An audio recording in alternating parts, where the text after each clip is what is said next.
on the aspect of discussing this very interesting decision rendered by Honorable Supreme Court in the case of Safari Retreat. I think a lot of discussions are going on as to the industry in this regard, and there's a one set of thought that it is a very favorable and beneficial, and other set of thought that no, it is not going to help in any way. Especially when this decision was rendered all along through various messages, it was being circulated that we have got a very beneficial decision. We are going to get a credit for everything and by the builder, all those things were there. But as the lot of study went into this particular decision, then came one by one the hurdles which the industry would face in the process of to claim the credit. And also there are a lot of challenges which do come out for various scenarios which the taxpayers have already done. Some of them have availed the credit and kept it in the credit ledger, and some of them and availed but and reversed the same. Some of them have availed and utilized, and some of them even not even availed. So there are various doubts which has come up in the minds of the industry. What has to be done in the light of this decision? So in this background, we thought it appropriate that we need to discuss the this decision, analyze the decision, bring out our observations on this decision, and then go into the aspect of what should be the next course of action for the industry as a whole. How Ashika is going to present the topic with the presentation and taking each of the aspects. In between, I will pitch in wherever required, bringing in the further explanation to what she would be discussing. Ashika, over to you.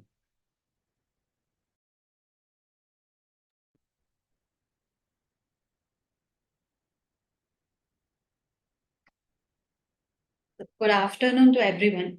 So, as Sir said, we will be taking one by one step. First, we will be starting with our agenda overview of the judgment. So, first, we will understand what was the issue involved, what was the revenue argument, what was the SSC contention, and what was the decision which was given by the Supreme Court. And then we will understand what are the critical aspects which is involved in the judgment of Supreme Court, which need to be kept in mind to determine the eligibility of input tax credit. And then, as Sir said, we'll be determining, or we will be discussing basically on what or how we should deal with about the past transaction and what will be should be our next course of action for the future. So, moving on first with the overview of judgment. Now, the basic question, which was, or the fact of the case against which department has filed SLP. So, over here, as we are well aware, in 2019, Odisha High Court have given a decision in favor of the SSA. What was the case involved? Over here, the respondent was engaged in construction of a shopping mall. The mall which they were constructing, obviously they were procuring various materials and services in order to construct that, and due to which there was 34 crore ITC accumulation.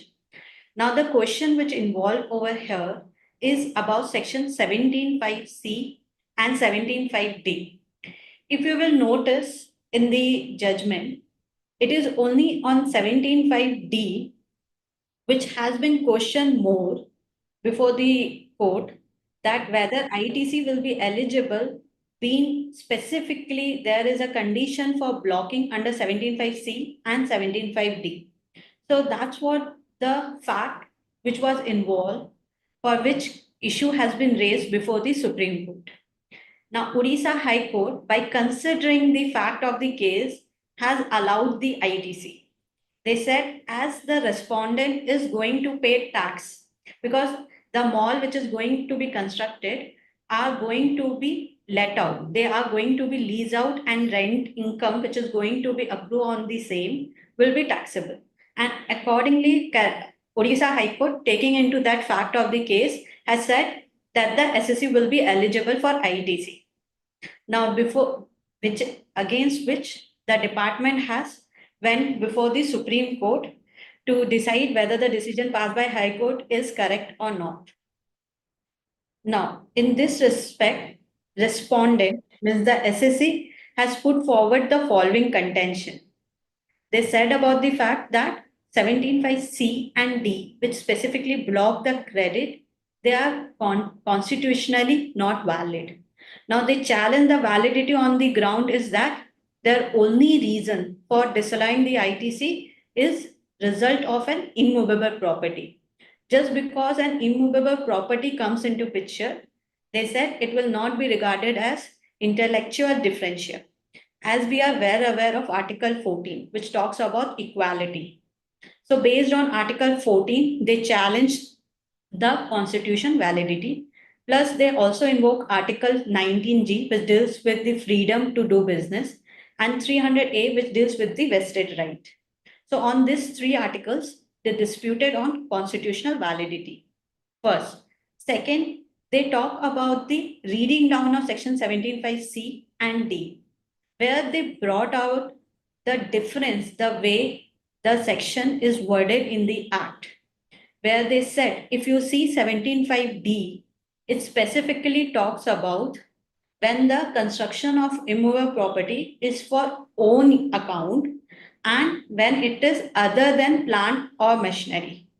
So they said the word own account is not defined in the Act, plus the word plant or machinery is also not defined in the Act.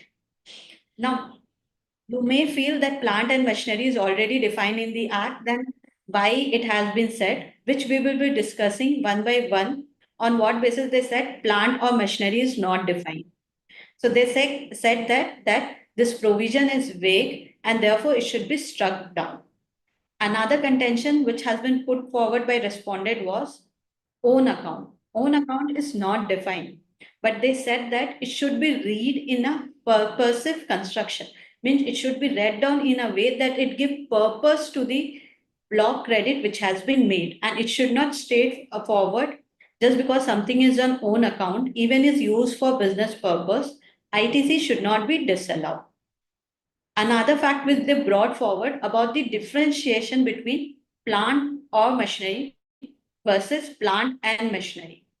Now, when we will be reading forward, you will see Section 17.5C talks about plant and machinery, and D talks about plant or machinery.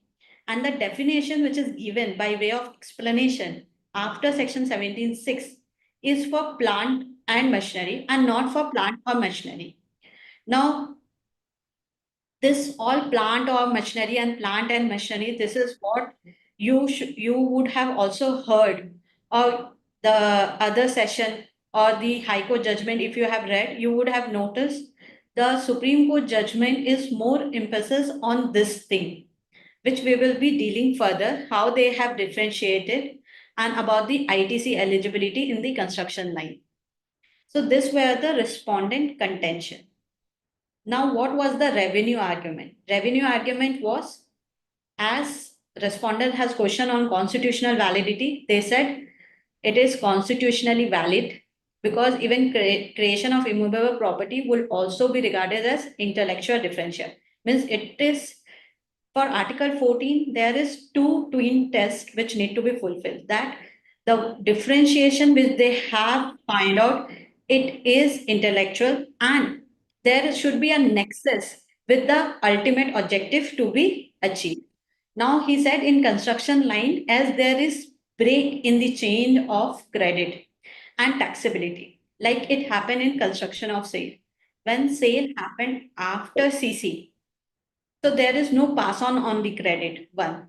Second, over there, construction of sale, over there, our consumer, our buyer are the ultimate consumer who ultimately get all the taxes over there. So there is no passing on from buyer to the other party. Over there, chain of ITC get break. Second, they said about the fact that ITC is not a fundamental or constitutional right. Now, this is the fight which has been started from the day GST has been implemented. And it is well stabilized now that ITC is not a fundamental or constitutional right, it is a statutory right. Now, when we say statutory right, it means the right which is conferred by the law. So just because you have paid some taxes on your inward supply, it does not become your right, your vested right that you can claim. Unlike pre-GST regime. In pre-GST regime, we have multiple judgment where it has been held that it is a constitutional right. It is a fundamental right. It is regarded as a property, Article 300A. But when it comes to GST, it is specifically said that it is a statutory right. It is a right which is conferred by the law. Then they said about now revenue further counted about the fact that if we see section 17.5C or D, the word uses plant and machinery in C and in D plant or machinery. So if we read plant and machinery differently, it will result into a discrimination, because in Act multiple places the word plant and machinery has been used, and only in one place in 17.5D plant or machinery has been used. So they said that it is not a legislature intention. There may be a drafting error.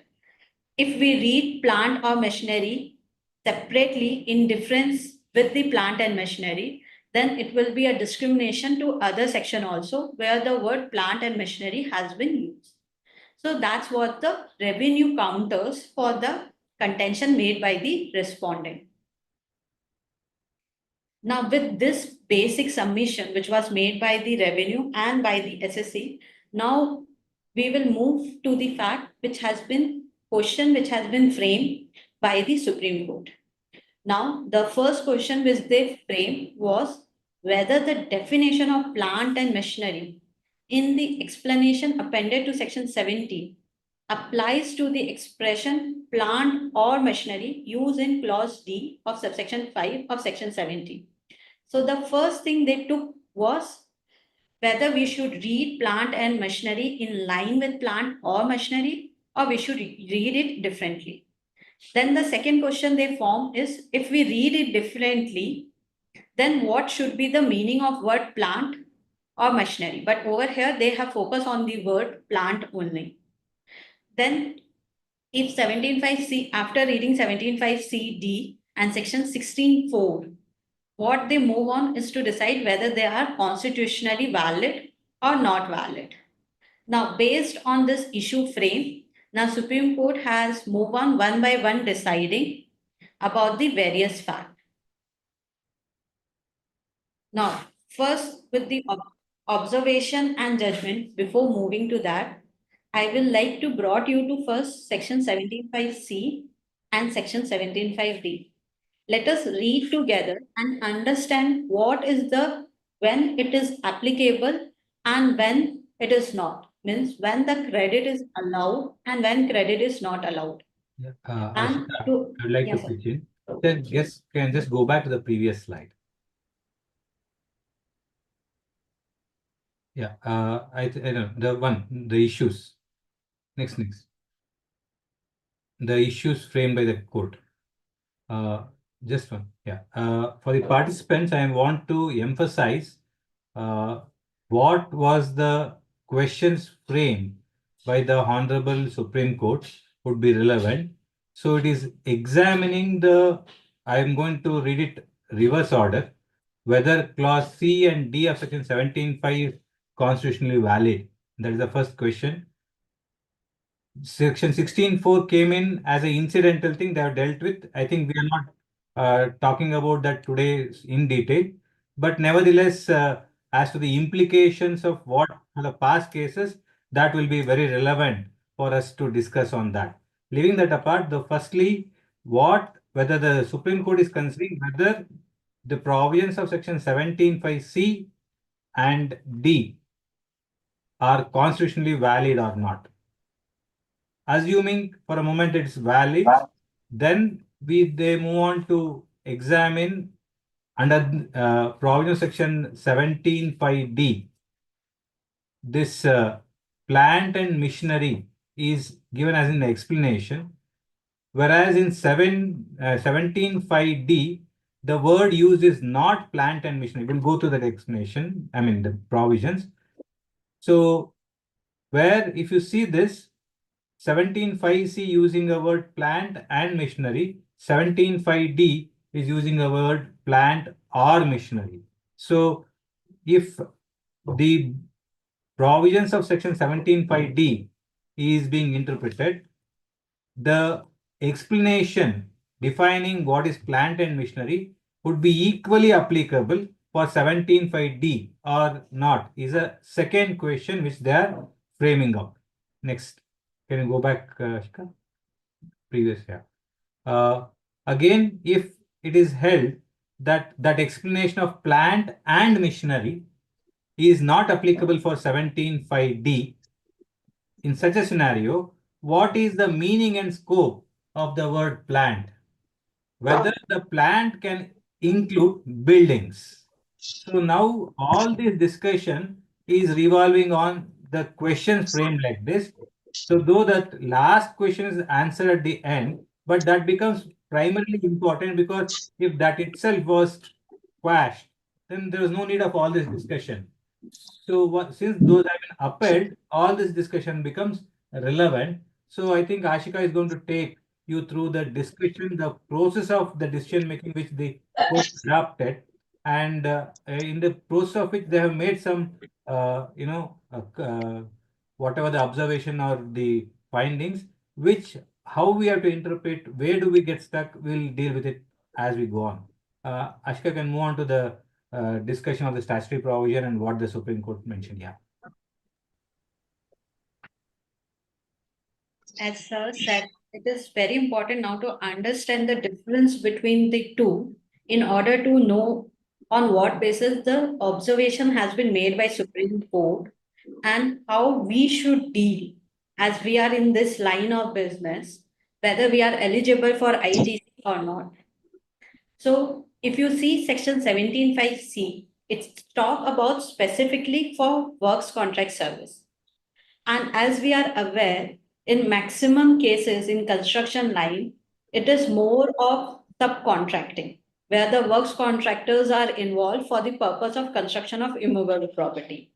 And very less are the cases where the construction is done by the builder or developer themselves. So C specifically disallow for the works contract service when it is supplied for construction of immovable property. But it provide two exception to it.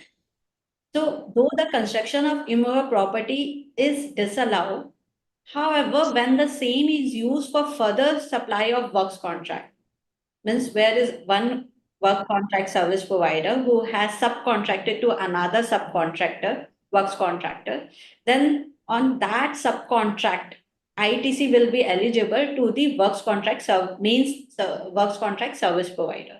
In that case, an exception has been provided. So over there, ITC can be claimed in case of works contract service. Then the second exception which they have provided where they have allowed the ITC is when same is for construction of plant and machinery. Now, when the same is for construction of plant and machinery, they have curved it out as an exception. As a result, even if that plant and machinery result into an immovable property, then also it will be eligible for ITC, but the only condition is it should qualify as plant and machinery. Now coming to section 17.5D, it is also worded in somehow similar fashion, but not Ashika, exactly. I want to just pitch in it here. Yes. Okay. We are talking about 17.5C. 17.5C has got two exceptions, we can say. One exception is when it is an input service for further supply of works contract. Further supply of works contract, I am emphasizing. And another one is if the construction is in the nature of plant and machinery. What is plant and machinery? There's a definition. We'll look at it later. Now, in the practice, most of the practitioners and the industry are having an good experience of service tax regime. In service tax regime, there were two separate classification. I'm talking pre-negative list, which was one was construction service, another was works contract service. Both were treated separately and independently. Even that distinction continued after the negative list in the practice, because the tax payment code was different and the industry was understanding it to be separate and different. In case of a builder developer, they were always considering that to be a construction service, whereas the contractor who built was construed as a works contract service.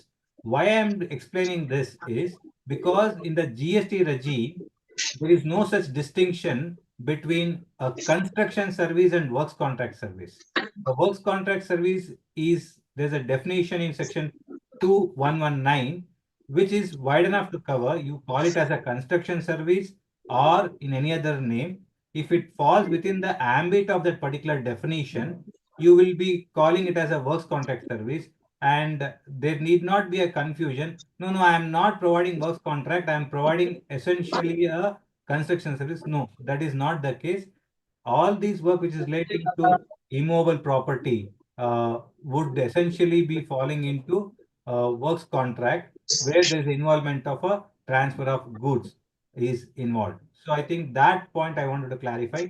So if your outward supply is falling within the definition of works contract service, that is liable to pay tax on that, then even though the inward supplies which you receive is in the nature of works contract and what you are constructing is involved, but still you will get an input tax credit in terms of exception carved out in section 17(5)(c).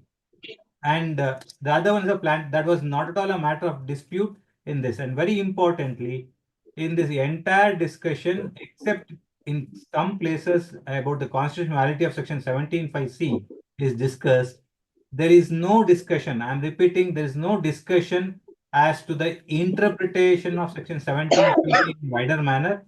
And there was no question before the Honorable Supreme Court to analyze and interpret the scope of section 17(5)(c). So, which means we have to be also conscious that para 30, which of the decision talks about the non-obstante clause of section 17(5), which says whatever listed out there are the elements where your ITC is blocked or restricted. Hence, if you're falling into that, you will be debarred from the benefit of input tax credit. Having said that, I would also bring to your attention, if you're falling into any of those subclauses of section 17(5), you will be out of the input tax credit. It is not necessary that you are out of one subclause means that you are eligible. You should also see whether you are not falling into any other clauses as well. In that context, if we see 17(5)(c) is one of the important aspects you need to keep in mind, because if your inward supply is in the nature of works contract and what you're constructing is in the nature of immovable property, then the credit will be barred or restricted in terms of section 17(5)(c), except for the exception which I told about a works contract. One more exception is a plant and machinery. The definition which will be explained later. So we need not only focus on the decision dealing with 17(5)(d). We should keep at the back of our mind the scope of section 17(5)(c) also, which debars the input tax credit. Okay. Ashika can proceed further.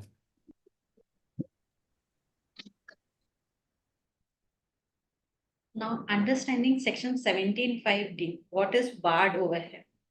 Over here, they are barring ITC on goods, services, or both received by a taxable person for construction of immovable property. So over here, here also, ITC is disallowed if it is used for construction of immovable property. But there is one more condition over here: construction of immovable property on his own account. including when such goods or services or both are used in the course or furtherance of business.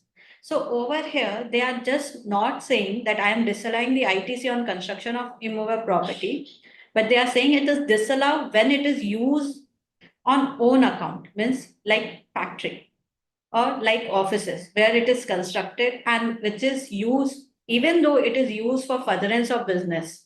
But they have said it will be regarded as used on own account and therefore ITC will not be allowed.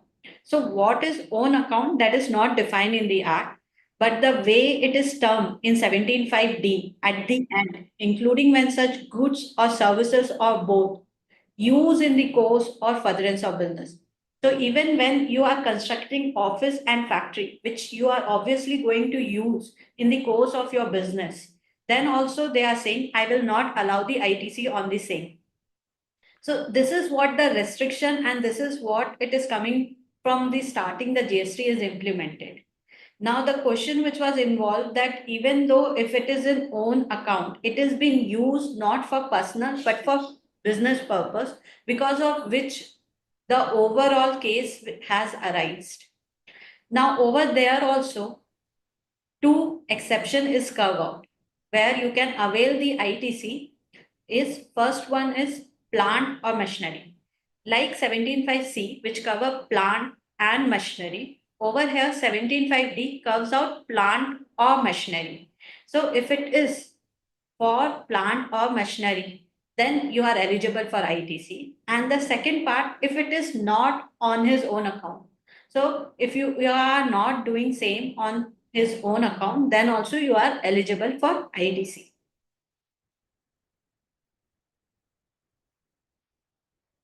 So this is what the summary of what is allowed and not allowed. With this, we will move to the words interpreted by the Supreme Court. The first thing which they have discussed about is how the own account should be interpreted. And this is very important to understand in order to know about your ITC eligibility. So while defining on own account, they are saying a construction is said to be a taxable person own account if it is made for his personal use and not for providing the service. So if you see personal use, it is specifically disallowed in section 17.1 only itself, where they are talking about the apportionment of the credit and where they have said only the credit to the extent of business only will be allowed. So for personal use, then it will be regarded as own account. If it is used by the person constructing as a setting in which business is carried out. Now, the second part where they are saying it will be considered as own account is where I am using it as a for my business purpose. Means over there they are saying that I am not earning from it, but I am using it to earn. Then the third part, which they have carved out an exception to own account is, however, construction cannot be said to be on taxable person own account if it is intended to be sold, given on lease or license. This is where they have given the exception and they have said that this will not be regarded as an own account. So if we see this own account definition, they are basically differentiating between where building is a setting for doing business and where it is a mean to do the business. So this is where they have differentiated, and this is what we need to analyze in order to check whether the construction of the property which we are going to do will fall under own account or not. So you want to add something? I think the one of the clauses or the paras of the Honorable Supreme Court, which is being discussed or debated much, is this para 32. Why I am stating that is, if we read this para 32 in isolation, it says it's interpret clause 17.5D. how that decision reads. Clause 17.5D is different from clause 17.5C. Whereas 17.5D has got two exceptions where you will get an input tax credit. The first exception is where the goods are, the services are received is to construct an immovable property which is plant or machinery. Point number one. The second exception which they are saying is if something is not constructed for own account, then also it is out of the restriction, so they are eligible. So now I mean, the Supreme Court further goes on to discuss what is the meaning of this own account.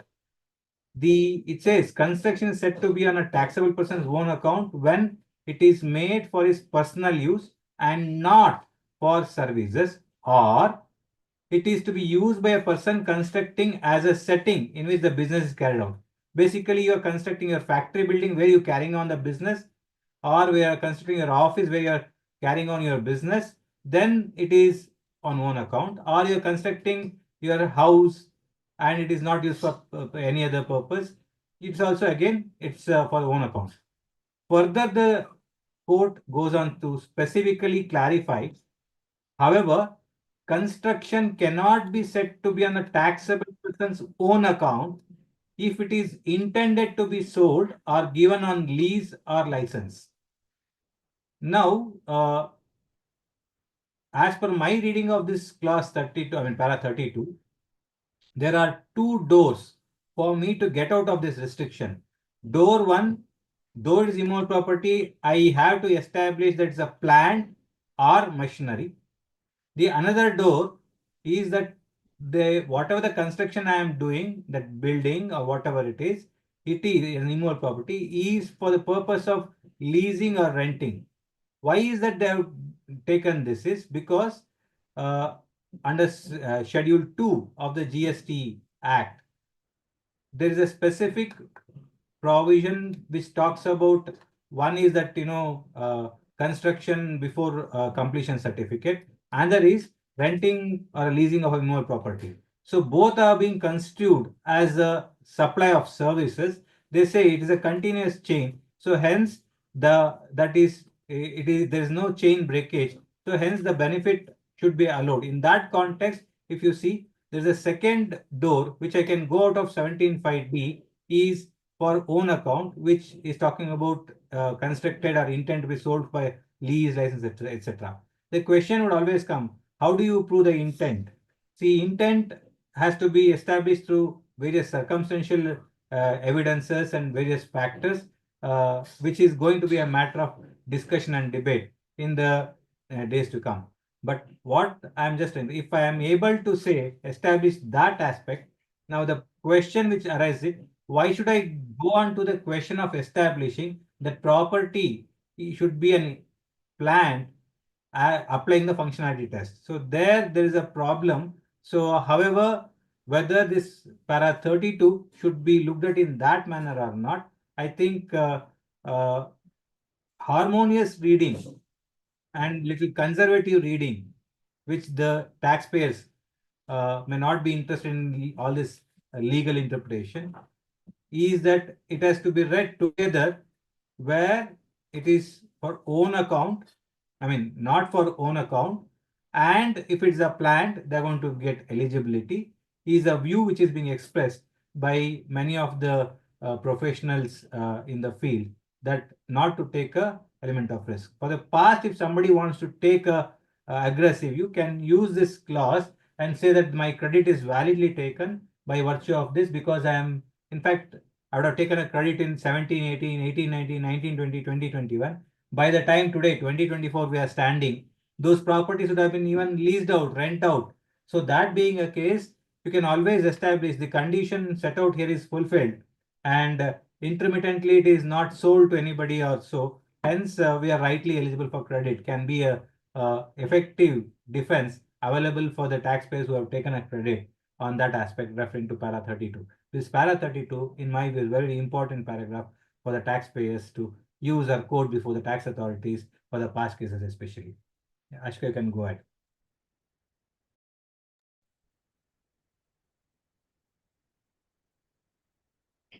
Now, as we discuss about the fact, like the first issue which was for consideration before the Supreme Court and the issue which was framed was whether plant and machinery versus plant or machinery should be read as same or one, or should it to be read differently.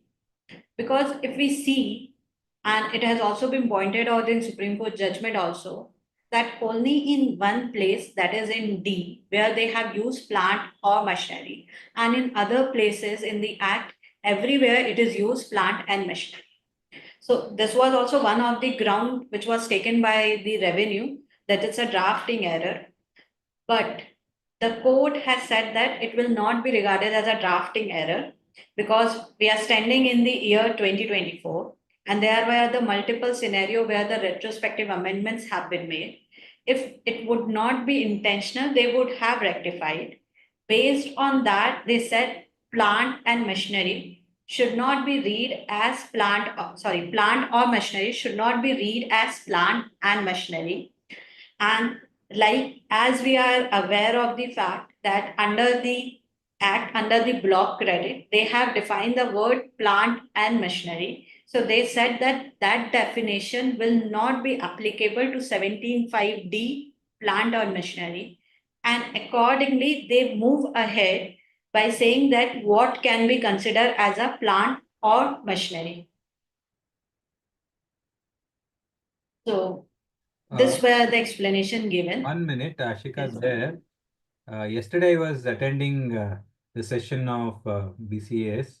There, Senior Counsel Sridharan sir was mentioning about bringing a reference to a Hindi version of the provisions of the Act and emphasizing the point that in uh, both the places, that is 17.5C as well as 17.5D, both the places it is and in the Hindi version of the Act, whereas only in the English version of the Act, this R and at two places. So I think we do not know how it is going to be taking a twist as to noting this fact. And further, one more observation was stated that in a 3 of the SGST Act, it is used as and rather than R. So again, this whether this decision is final or not, we'll have to get to wait and see.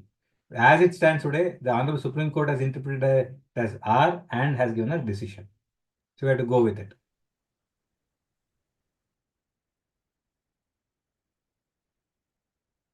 No, like as Sir said, we have to go with what Supreme Court as of now has laid down, that plant or machinery will not be read as plant and machinery.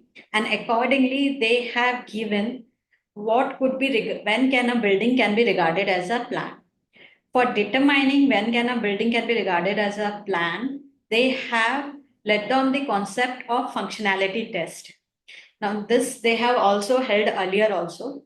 So over here, they are saying each and every case, every building need to be determined based on the business of the registered person. So it need to be checked what is the role of the building in the SSC business. After that, it will be determined whether that building play an essential role where without which activity cannot be carried out, then it will be regarded as a plan. So based on case to case basis, this functionality test need to be determined in order to check whether a building fall under plan or not. And accordingly, based on that functionality test, it will be determined whether ITC is eligibility or not. Now, to give this functionality test, number of cases they have discussed, but the two which has been given more emphasizes over there is one is Anand Theatre and one is Karnataka Power Corporation. Now, if we see Anand Theatre case, it's related to the building which has been used for hotel or cinema theatre. So over here, now in the judgment, most of the cases which has been referred all relates to in order means for the determination whether is building is planned or not, it's all related to income tax. They have not referred any decision which relates to pre-GST design, means which relate to indirect taxes.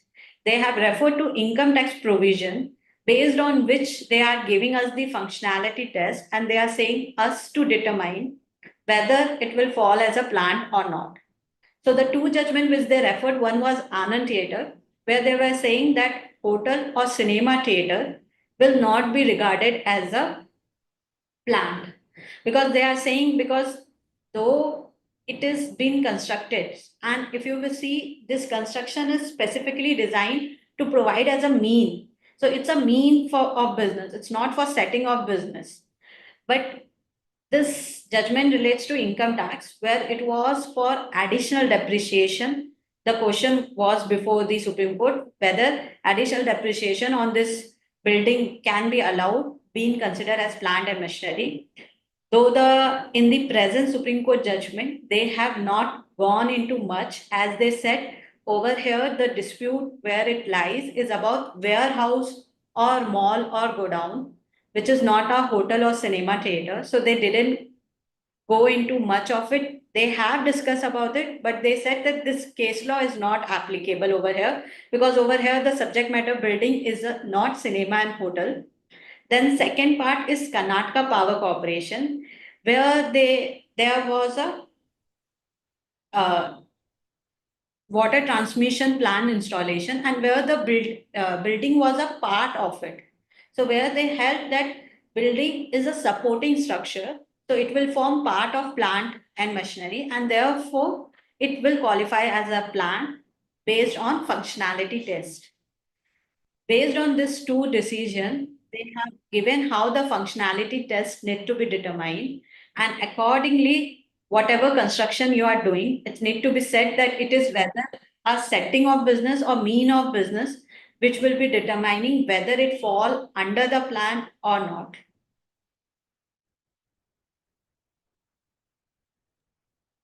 Now, this were the observation of the Supreme Court. So they first discuss about the fact of own account, what would be regarded as own account. Then they differentiate about plant or machinery, plant and machinery. And after differentiation, they laid down that whether a building is a plant or not, it need to be determined based on functionality test. Now we are coming to the summary of the judgment which has been passed. So as Sir said, when we were discussing about the issue of issue which has been framed by the Supreme Court, on constitutional validity, they have held that it is correct. Section 17.5C, D, and even Section 16.4 are constitutionally valid.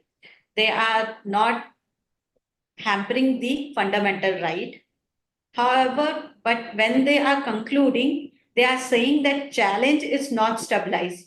So it's mean this is still an open question. But when you will read the discussion part, they are saying that they are constitutionally valid. But when they are ending their decision, they are saying challenge is not stabilized, which means they have kept the discussion on constitutional validity still open. Now, the second part they said is plant or machinery used in the expression 17.5D cannot be given the same meaning as plant and machinery given in section 17.5C. Now, the most important part of the Supreme Court decisions, para 65C, where they discuss about the ITC eligibility. This is what they have said. The question whether a mall, warehouse, or any building other than hotel or cinema theater can be classified as a plant within the meaning of expression plant or machinery used in section 17.5D is a factual question which has to be determined keeping in mind the business of registered person and role of the building played in the said business. So if the construction of business was essential for carrying out the activity of supplying of service such as renting, giving on lease, or other transaction in respect of building or part thereof, which are covered by clause 2 or 5 of schedule 2. Now schedule 2 deals with classification of goods or services, Clause 2 talks about land and building, where they have said if it is leasing, tenancy of land, then it is a service and it is a taxable activity. Schedule 2, clause 5 deals with the construction service and renting part. Building could be held to be planned, then it is taken out of the exception curved out by clause D of section 17.5 to subsection 1 of section 16. So over here, they have said that we have to analyze whether the building is the essential part or not, or what the role building is playing. If it is constructed with the intention, where the intention is to rent out or lease, means where there is a further supply through that building, then it will be regarded as a plant and ITC can be availed. But to determine whether it can be regarded as a plant, functionality test will have to apply to decide whether a building is a plant. And for this functionality test, they have remanded back the case to Orissa High Court. Even in this case, they have not given their final judgment that as it was a construction of mall, which was for the purpose of letting out, even though it was apparent from the fact that it was for letting out and there is a further supply, but Supreme Court, as they deals with the law, not with the facts of the case, they are not fact-finding authority. So they have referred back to Orissa High Court to identify the fact whether the respondent fulfill the functionality test in order to be eligible for ITC or not.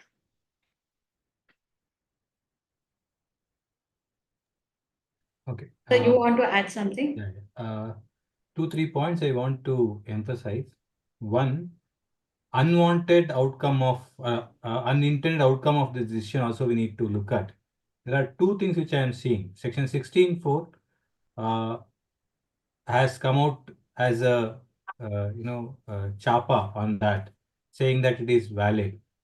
It was out of the context of the present discussion, but still that was application was inserted in along with this, and then it is now held that the section 16.4 validity in the constitution is cannot be, I mean, basically constitutionally valid. Now, there's one more aspect which always we used to say ITC is a right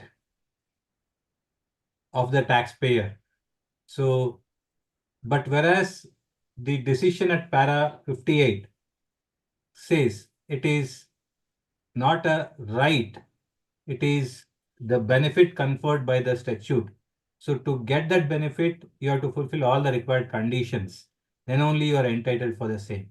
So I think in various other type of cases where we have not fulfilled the conditions of the input tax credit, this decision is going to be ruled, I mean, used against the taxpayers by the department. So we need to be cautious about that. Coming to the aspect, okay, the functionality test is a one thing which is set out, is clear, fine. I would like to read the decision of Honorable Supreme Court in that clause C of the final summary paragraph, where it says, if the construction of a building was essential for carrying out activity of supplying services, such as renting or giving on lease or other transaction in respect of the building or part thereof, which are covered by clause so and so, so and so, the building could be held to be planned. So, which I think that para 32, which we are referring to, is also indirectly, though they are using the word planned, it is nothing but should have been probably on account concept, but they have said, they have reiterated a similar thing. Instead of telling on account based exception, they're saying, calling it to be a plant only. The one more aspect in that particular paragraph, they are specifically excluding hotel and cinema theater, because there is already a decided case in the income tax where they held it is not to be a plant and machinery. The reasoning what was given was merely, I mean, the hotel or theater business can be run by your constructing it on your own, or you can carry out the same business with a building already constructed where you're going to carry on this. So therefore, that is not an essential factor to be called as plant. Hence, that was ruled out to be not a plant for the purpose of income tax. However, Though the theater part, I think probably this view may continue. In a hotel where it is constructed for the purpose of renting, it though not the building, even part. In fact, this Supreme Court decision talks about our part thereof is also covered there. There is a possible line of argument to say hotel can still be coming within the exclusions under 17(5)(d) is my personal view on that aspect of it. This There's one more important aspect which I want to emphasize is all this discussion which you're talking about is a original construction. The definition of a construction also covers repair, renovation, alteration, etc. if carried out to any immovable property, if that particular such cost, etc. are capitalized to that asset. Now, if I taken a building on rent, but now I am doing all the interiors for the purpose of hotel, then there is a chance still going by this decision itself. I can take a benefit of this input tax, saying that it is for the purpose of supply and is not on own account and eligible for the credit. So this is my view on this as far as the hotels are concerned. Similarly, all other interiors done other than a building, which which are in the nature of 17(5)(d) credits, surely we can look at the possibility of taking credits. Okay. Now that the summary is set, I want to briefly state, if you have got an input tax credit of works contract, then there's a clear-cut ineligibility in terms of section 17(5)(c), because Honorable Supreme Court has upheld the constitutionality because it is not said to be invalid. And also the plant and machinery definition given in the explanation also is not been disturbed. So in the plant and machinery, it has got a definition, and specifically that plant and machinery excludes building, civil structure. So that being the case, any works contract input services received by them may not be eligible to take credit. I think Ashika is going to explain that in this. That is an important point which you need to keep in mind. Okay. Yeah, Ashika can go ahead further. So critical aspect part, I will like you to take care. The first part I just as I was explaining, 17(5)(c) disallows anything relating to a construction of immovable property, which exclusion is only for plant and machinery and the works contract which we already discussed. And this construction which I was trying to explain includes reconstruction, renovation, addition, etc. So when we are examining the scope of 17(5)(d), we can examine separately that part of the activity which is getting added, which does not fulfill the, I can say that that portion is still not not used on the construct on the own account. It will not take a characteristic of the original construction. This repair, etc., can be an independent and separate thing in the example which I was mentioning. Yeah, Ashok, you can go to the next slide.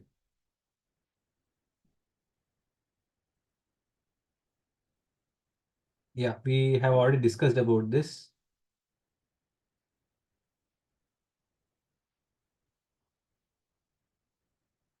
I read out the same paragraph itself where Honorable Supreme Court in para 65 clause C is specifically bringing out about the lease, etc. Now the question is, mall is anywhere set out to be for renting, warehouse may or may not, then why did they get into again a functionality test?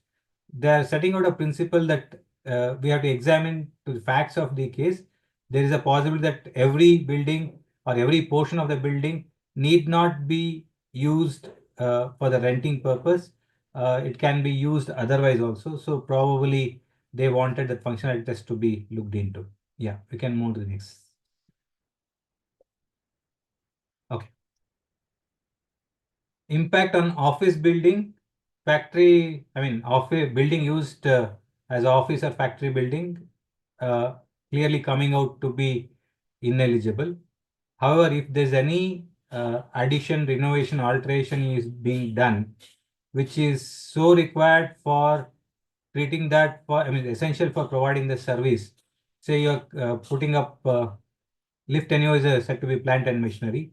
Other than that, example, there may be some silos which is being built for the storing of the goods in that silos, which is the input service is not nature of works contract, then there's a possibility of taking an input tax credit. Coming to the hotels and cinema, Supreme Court has given a clear finding that it is not a plant, but whether whatever the further addition, alteration, etc. is being carried out, can I try to fit it into not on own account and try to claim a benefit? It has to be examined. It's a matter of a possible thing. Mall, warehouse, etc. I think how is the structure? What is your, MOA, AOA, or the purpose for which you have taken registration, permission for that particular at the place, where that place is located. It is in the commercial area, industrial area. All those factors may help us out to establish that it is more in the nature of a plant. Ashka, next. Ashka, you explain this functionality test thing. Now, as a functionality test which has been laid down, now the multiple question crops in the mind is what would be the situation? It means when the building is constructed, maybe when I was constructing, it was not intended for renting or leasing out. Initially, it was constructed for own use. What happened if afterward it has been let out? Then, second, whether it can be a case I am constructing a building, but where I have decided out of 5 floors, 3 floors I will use for my purpose and 2 floor I will let out. What would happen in that situation? And whether lending and leasing out is not my main service. It became an ancillary, means I was having a leftover space, so I decided to let it out.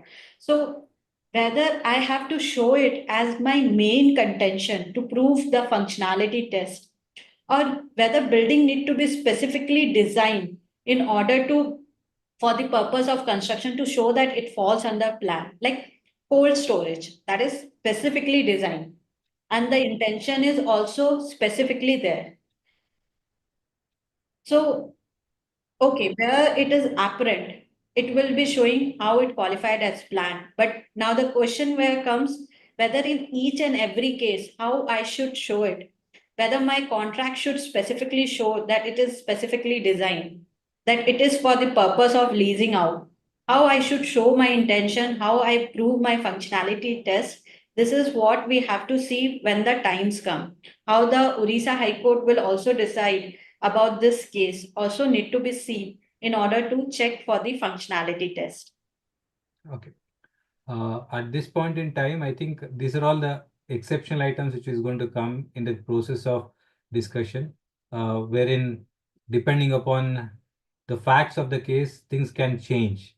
And not only the facts of the case, how well the professional put across before the authorities with the corresponding other circumstantial evidences, documents to establish the purpose for which the construction was being carried out. It is for a further supply, so that the chain of the activity doesn't break. I think that is what appears to be more important than all these things. And again, there are many situations where the law is not going to address. We may have to come out with our own line of arguments to substantiate what has happened. Okay, you can move on. Raj. Hmm. Before we go into the scenarios, to summarize, firstly, the Honorable Supreme Court was seized of the matter to decide the scope of the provisions of Section 17(5)(d). Added with that, the other issues got added: constitutional validity of Section 17(5)(c) and 17(5)(d).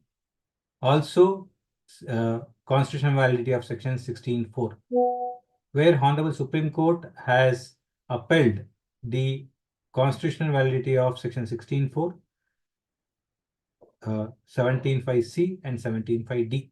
So, with that, the challenge on the provisions is no more existing. Ashika was mentioning the word use is not established, leaves a scope for the further arguments with a new line of argument. If somebody can try and attempt again challenging it. Leaving that apart, wherever any of the input tax credit is barred or blocked by virtue of Section 17(5)(c), that has no window for them to again take a escape route under 17(5)(d). In other words, though you escape from 17(5)(d), you should also escape from 17(5)(c. Then only they will be eligible for credit. If you are hit by either of the two, you are not eligible for the credit. In the practical scenario, majority of the input tax credit by many of the developers or the construction is in the nature of works contract. So effectively, this Honorable Supreme Court decision may not be of that substantial help, because 80-90% of the input tax credit will be for the purpose of works contract input tax. So those are not at all eligible, and all the discussion which we are trying to make is not relevant for that particular input tax of works contract. Then what are we talking about? Other than works contract service, which are goods or service used by the for the purpose of construction of animal property. If it is used for further renting, intended to be used for renting, which you can establish with surrounding circumstances, evidences, etc., then you can claim that it is not on own account, so I can be getting out of 17(5)(d) and claim the credit. Even if it is on own account, then if I am able to establish it is a plant or a machinery, then I'm eligible. What is plant? Now there is a conflict which is coming in. We did mention plant means something which is to be used for providing the service. Whereas if it is for output service, then it is not on own account. So both are effectively coming out to be the same proposition. So that is why, in my view, para 65C is intermixing both. So either you call it as planned, it is used for the effectively through a functional test used for providing the output service, or it is used for renting, leasing, it is not for on own account, that also is an exclusion. Both are in the similar nature of a exclusion, which appears to be. So hence, all input services and goods other than works contract is eligible if the construction of an immovable property is in the nature of plant, that is through a functionality test, or it is not used on own account. So this is what is the essence of the provision. At the same time, wherever the input tax credit you are claiming, it is not your inherent right, it is the conferred right. So you have to fulfill all the conditions attached to it to claim a benefit of input tax. This is a sum and substance, in my understanding, the Honorable Supreme Court decision on this point. The repercussion, there will be varying views taken, but in summary, this is what I can conclude. Now we get on to the scenarios. What would happen with this? I think we are beyond time. Still, we hope that audience would not mind we discussing these issues with the extended time. Ashka, you can go ahead.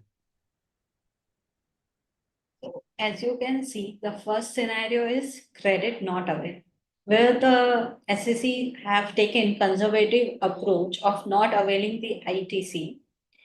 As per my opinion, they can't avail until and unless it is within the time limit prescribed under 16.4. If time limit prescribed under 16.4 has lapsed, this credit is lost based on this decision, even though it qualifies as planned. ITC can't be availed until as unless something what Odisha High Court will be passing or some other judgment come into picture to avail the ITC or government is asked to do anything. Prima facie, based on what law is prevailing as of now, if it is beyond 16.4 time limit, credit will get lapsed. Now, credit which has been availed but not utilized. Now, over here, we mean to say is credit which you have reported in your GSTR 3B, you have done reporting in your table 4A file every time whenever it was occurring, but you were parking in your electronic credit ledger and the payments were made in cash or to the extent it was eligible which you have used because construction line is also divided into two periods, first prior to 2019 and after 2019. So if you have opted for new rate, then there will be a different circumstance. If you have opted for ongoing rate, then there will be a different circumstance based on which it will be decided whether you can utilize or not. And second part, even the construction which you have undertaken, as we have discussed in our previous slide, it need to be shown that it fall out of section 17.5D restriction. If it falls out of 17.5D restriction, then ITC avail can be utilized in future for your other tax to adjust against tax liability. As under GST, there is no need to prove one-to-one correlation. That is not exist under the GST that this project should be adjusted with this project liability. That is not there, but one of the condition is there under new rate if people have opted for it. Now, credit avail and Ashika, utilize. just a minute. Yes. This credit availed, not utilized. One more point I want to emphasize is that for the financial year 17-18, that's for the first 9 months, if somebody has availed the input tax credit, irrespective of this dispute, the time limit for issuing a show cause notice for the same is over. I want to emphasize credit availment is a separate exercise and credit utilization is a separate exercise. What has been availed, if it is not questioned, at the time of utilization, that same credit cannot be questioned because as there is no one-to-one correlation. So whatever the credit which was availed in the period 17-18, where no notice, no challenge by the department has been made, that is clearly available for utilization irrespective of the whatever the interpretation we are talking about. So you can go ahead and utilize that amount as that cannot be questioned now. Ashika, you can proceed for the next point. Now, third is credit avail and utilized. So, if credit has been availed and utilized, now what has been let down by Supreme Court?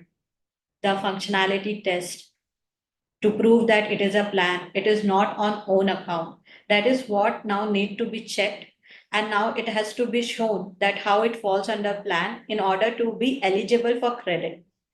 If it fulfills the what has been laid down in the judgment and giving you the eligibility of ITC, then even though ITC utilized will be correct and there will be no repercussion.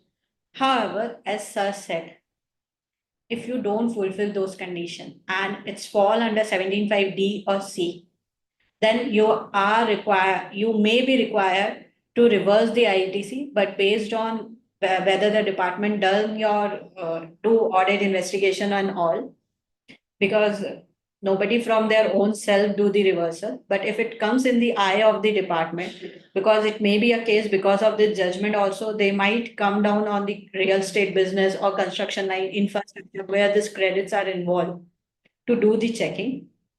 So, but as Sir pointed out, that 17-18, if it is a case of 17-18, it has become now time barred. Even further, section 74 which deals with the period prior to 31st March 24, from 1st July 2017 to 31st March 2024. It is covered under 74 in case of there is a suppression willful, means extended period provision, and 74A from 1st April 2024. So in this case, extended period cannot be invoked because of Supreme Court judgment. You can show there was a bona fide intention. So 5 year it can't be. It can be under 73, 3 years. So that is also you need to check if it qualified to be ineligible and whether you are liable to reversal, because everything under Act, under GST is prescribed with timelines. So we need to check, as we have to adhere, even the officer has to adhere to the timeline provided. Then In other words, I think presently up to 1920, the time limit to issue notice under 73 is already lapsed. So any credit already availed cannot be questioned even you have utilized it. So same is the case in the earlier occasion also, where there cannot be any demand for the said to be saying it to be a wrong availment of ITC. So to that extent, in our understanding, is protected, but it would lead to litigation where you have to contest it out. Next session. now credit, avail, and reverse. Now credit, avail, and reverse, let us divide into two periods. Prior to August 22 and after August 22. Now why I am saying is, as we are aware, from August 22, reporting in GSTR 3B pattern has changed. Now we have been given for reversal table 4B1 and 4B2. 4B1 which deals with permanent reversal and 4B2 which deals with temporary reversal. This is from August 22. But prior to August 22, there was no such concept of temporary or permanent reversal reporting. Reporting was there, but there were not specific clause or row where I am required to report under 4B1 or 4B2.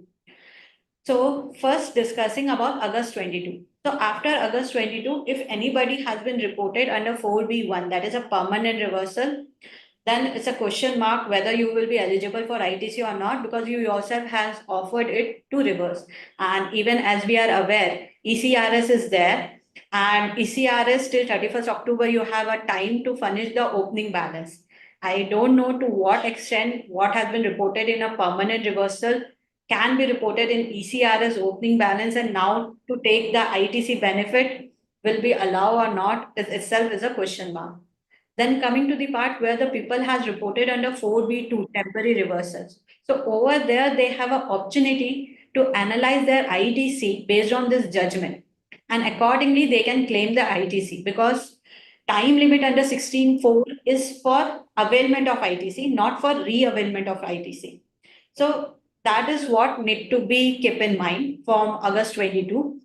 Prior to August 22, as there was no separate table, even though what reversal reporting has been done, now it to be seen how you can show that these reversals were temporary reversal and you can claim. One of the clauses about section 180 days where payment is not made to a creditor, then re-availment can be done when payment is done.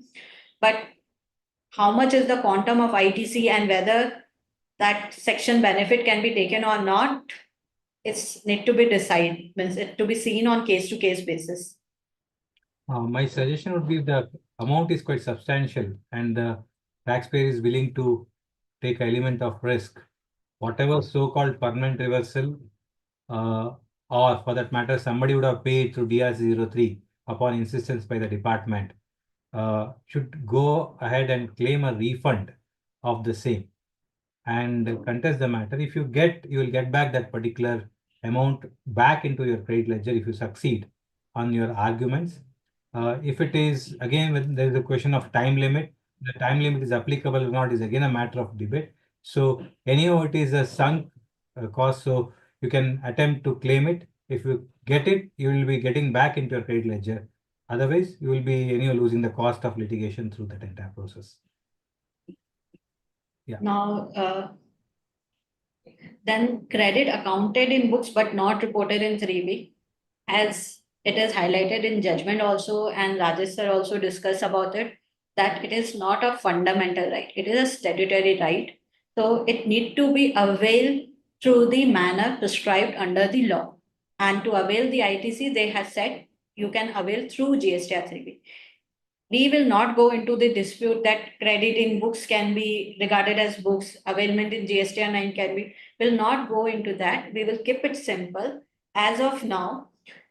So the credit which is accounted but not reported, again, section 16(4) time limit will again be there. And there is a case, if it is beyond that time limit, you can't avail now. But if you are within the time limit and it is recorded in books, you can now claim.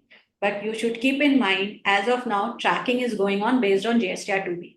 So if you show anything more than GSTR 2B and you have not given your ECRS opening balance, or ECRS opening balance falls short of what you have reported in table 4D1, because past credit, if you are availing over here, you have to show by way of table 4D1 and you have to add it to 4A5 also.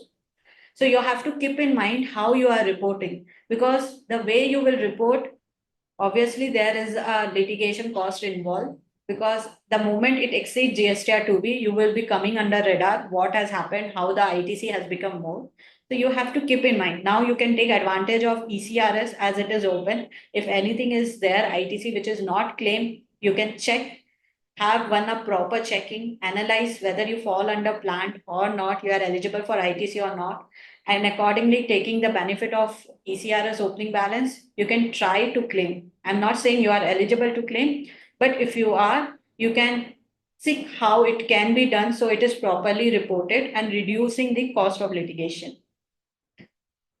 Now, second, last part is future credit. Future credit, as of now, until and unless Supreme Court decision, somebody further appeal, or there is a change in law for future credit, what has been laid down and which Rajesh sir has also summarized, that you have to look into it, whether it is on own account or not, whether it falls under plant or not, functionality test to be done. Based on that, you have to determine your credit eligibility and accordingly you have to do the reporting.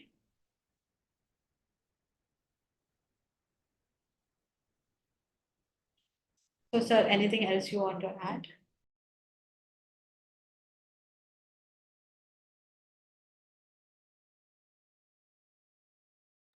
Ashika, any other points? Nothing from my side. No, sir. Came to the end of the session. Okay. I think Venu is not there with us today. He is traveling. Otherwise, he would have joined and given his input also. I think. Any questions? Vishwas? Yes, sir. Some couple of questions are there, sir, Ah. which has been shared from Akshana Jain. What if we create the hotel or resort? Input is available. I think going by the strict reading of the Honorable Supreme Court decision, hotels cannot be said to be a plant. Hence, it is not eligible. The only window possible for you to look at is only to look at the explanation and see for the additional part which you make, you can be examined, or for that matter, that para 32, if you can come out and explain this for the renting. So I am out of the window of 17(5)(d). Again, works contract credit is not eligible. Oh, okay, sir. And another one question is, sir, the plant meaning to be understood from the point of recipient perspective or supplier. If it is supplier perspective, then what was the reason for remaining back to the HC? They have given this question. Okay. Is always from the functionality test has to be looked at from the perspective of the person who has constructed the immovable property. And finally, receiving this supply for which he is going to use that particular building from that perspective. And why did the Honorable Supreme Court refer the matter back to the HC? Because this particular thing, so many other matters